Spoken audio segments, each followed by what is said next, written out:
seas. Everybody's looking for something, something want to use. Always wear the appropriate personal protective equipment, PPE.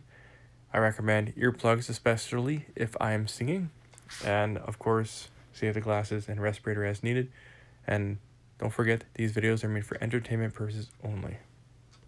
Hey guys, so today we're going to be putting some more drywall on this wall. It's raining outside, it's been raining the past couple of days. And one of the bad things about rain, and I'm going to replace these were originally for my power panel, is it destroys anything that has that compressed wood kind of stuff.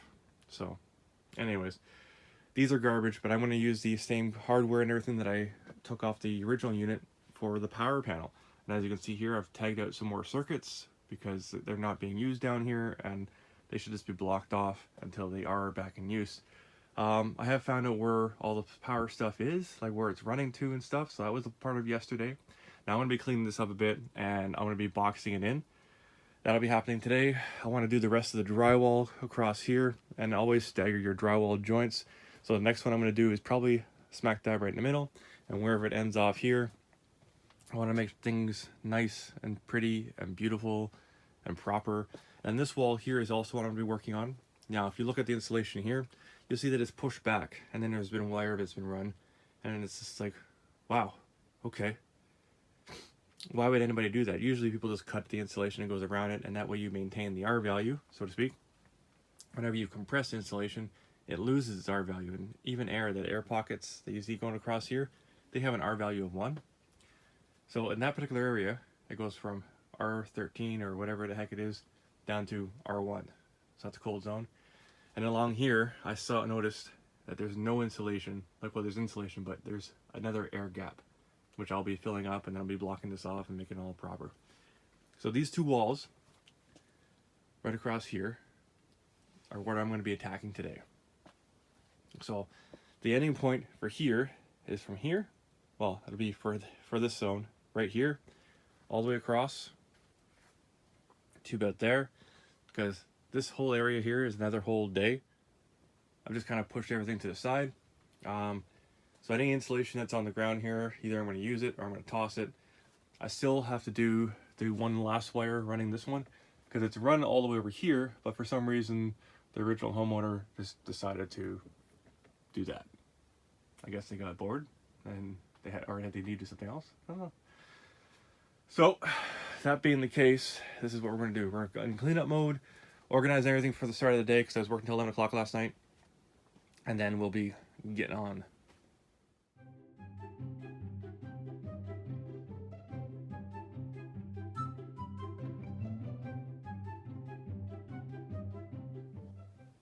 So guys, this is the progress right here, kind of like there.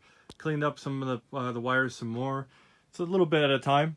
As you see, the speaker wires are down here, some are up there, right in the center. And funny story is I pulled that wire out, and because that wire is actually cut into 2 from 1, I'm like, did I cut the cable? And then I'm like, oh yeah, center channel, good job. The other funny about this is this center channel has been kicking my butt. Is I forgot that I reinforced this area so that there'd be wood for the what do you call it, the Ethernet. So I went to drill, found wood. I drilled here first, found wood. Drilled here first, found wood. Drilled over here, and I just cut a little bit of the wood. I'm just like, oh my god. So 4th time's the charm. It's quite funny, but that's what happens. So she's starting to look like a theater room. So yeah, next part of this is I want to get this wall here done, and that's the reason why I started this video, and I'm going to put this on time lapse. I want to cut this out so that eventually I can do a full window here, and that being the case, so I want to get this wall here done today. I'm going to have to run and grab a drywall for that, but part of the reason is because we have 2 windows, and eventually I want to make them to 1.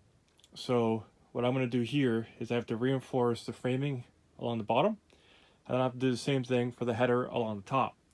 At which point I could just, well, I got to fix the electrical there, because that's nonsense. And then I got to add some insulation over here, and then fix a few other things, tape it, re-vapor barrier it, and then I can drywall it. So there's like 2 or 3, maybe 4 hours tops worth of work. I might actually add some, I'm just kind of looking at it now. I don't see any outlets. Okay, we're gonna have an outlet here. We're gonna have an outlet there underneath the window. So right there, and then right there. So it's symmetrical when you look at it. Not that anybody's gonna really worry about that sort of thing. And I don't see one over here. So all this has got to be moved so that I can get to it. So let's get to it.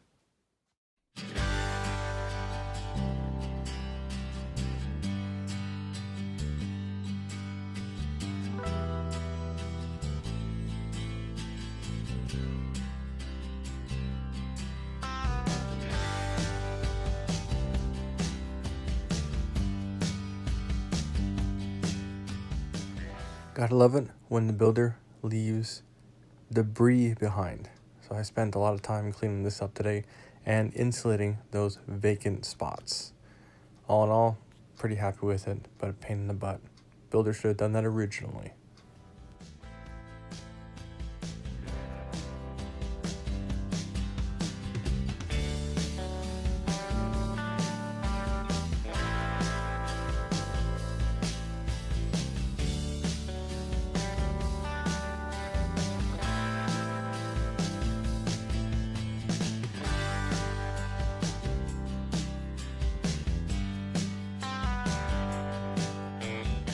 So I've run out of insulation tape, which is the vapor barrier sealer style tape. So I did end up finding some duct tape. Didn't have to go get any. And I was on a project upstairs that I found it. So I want to concentrate on this corner here, get all that all cleaned up, and then hopefully I have enough drywall still here to drywall that corner, and then get the one piece that I do have full across here, and then boom, done. I also have to, well, if you look at the corner here, see that little that's on a 45. That's supposed to be a 90 degree. Brutal.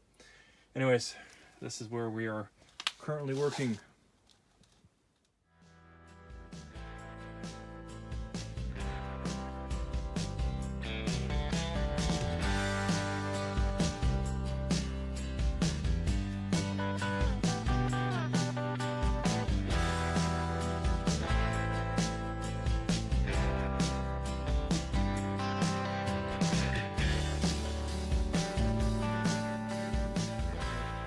So this is break time. As you can see, the drywall is now different shades. So you can tell I'm using up some of my older supplies. Very, very happy that this wall's done. I might have to go grab some drywall tonight. That way we can finish this off. And then tomorrow, we'll be working on this beastie.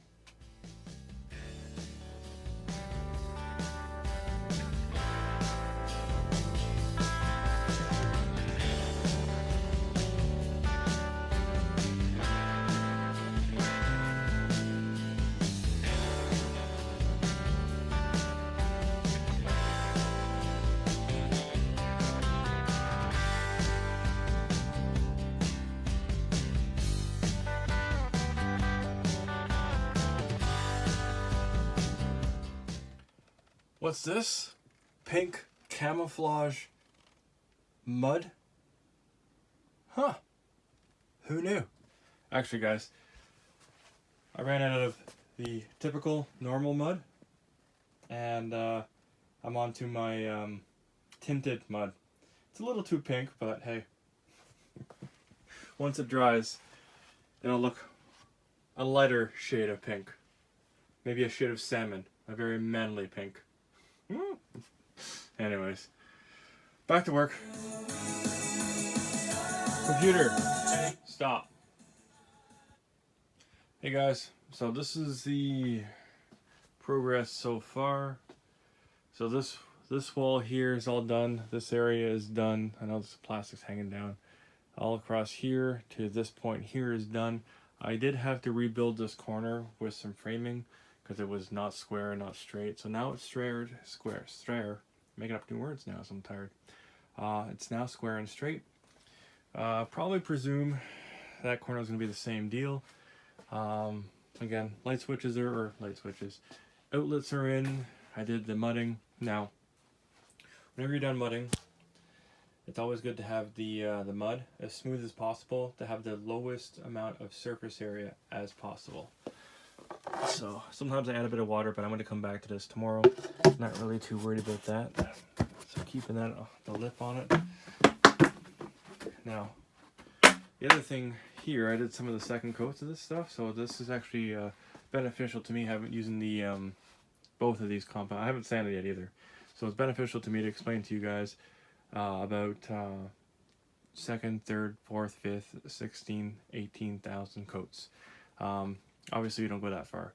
So you can see here, the first coat I did is about this big, and it's just a rough coat going all the way up. Now you're supposed to sand in between. I didn't do that. And then the second coat is now that far, and it gets smoother as you go. You just kind of bring it out and you feather it out, so to speak. So a rough coat will look like this kind of gnarly mess. It's a great example. I just threw a whole pile of mud there because I want to get this to be the same level, because I'm going to build a box eventually around this the power panel, so it's nice and pretty. As I'm cleaning up all the wires and stuff, I'm making it prettier. But like I was saying, mudding is an art form, and as you can see, the first layer is rough, and then you put another layer on it to smooth it out. You sand in between, obviously, and that's the way it goes. So tomorrow, it's midnight too, by the way. All this junk is going to be brought nicely over to here, and then we're going to finish this wall. So this will be a fun one. One of the things I want to do is actually take this air duct and push it further back toward the wall. I have tons of space there to do so, if you look here. And the reason for that is I don't want it to be into the room. And if I come over here, you'll see in the corner there, which is something I dislike. See how close the duct gets to the window frame? I personally don't like that. I want the air duct as far away from it as possible. So, because I want my trim. And that's one of the things I want to do tomorrow. Is I want to put trim around the window. And I know I did mud around the window. It's kind of one that it's one way to seal it off slightly better, like filling all the gaps and everything. And well, every little bit helps. Now, the one thing I didn't do is I could have used acoustic sealant along the bottom here and things of that nature. I didn't have time to do that, run it to the store, grab it. I just want to use the supplies I do have. As you can see, I pretty much used up all the 1/2-inch drywall that I did have on site here, between this and the bathroom renovation upstairs. So we're down to 5/8 drywall, which I am going to reuse all of it. Now, before I get to go off on a tangent here, when I start doing that, we want to double layer the 5/8 drywall.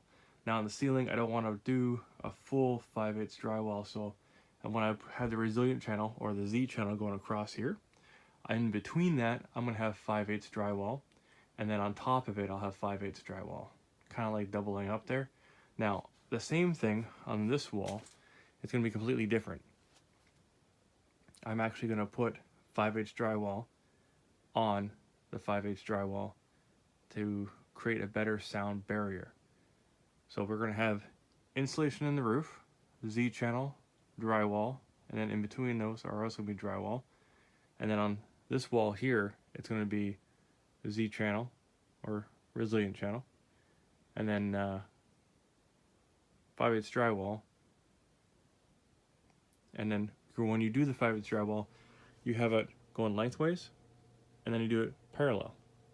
So horizontal, vertical, parallel, perpendicular, whatever you want to do. That being said, I'm going to clean up, get to bed, because tomorrow's another full day. Take care, guys. Catch you tomorrow.